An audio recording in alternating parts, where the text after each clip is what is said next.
The United States does not seek to decouple from China.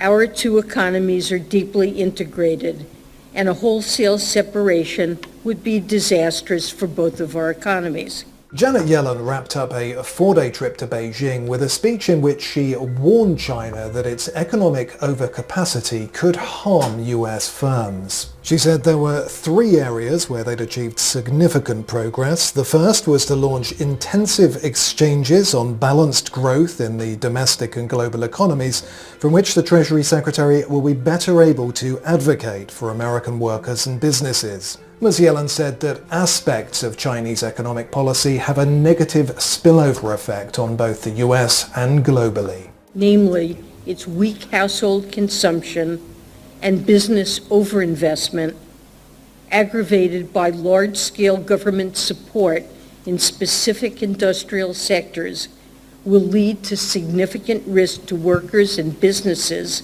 in the United States and the rest of the world. Ms. Yellen said that China has long held excess savings, but that investment in the real estate sector and government-funded infrastructure had absorbed much of it. She said the PRC's industrial policy was now targeting new industries for investment, including electric vehicles, lithium-ion batteries, and solar.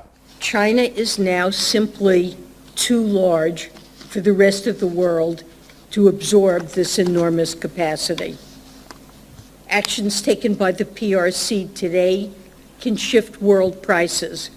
And when the global market is flooded by artificially cheap Chinese products, the viability of American and other foreign firms is put into question. Ms. Yellen drew on history, pointing to more than a decade ago when PRC government support led to below-cost Chinese steel that flooded the global market. She said that decimated industries across the world and in the United States. There was tremendous loss in jobs, maybe up to 2 million jobs in the United States, that really led to the hollowing out of industrial production in many parts of the country.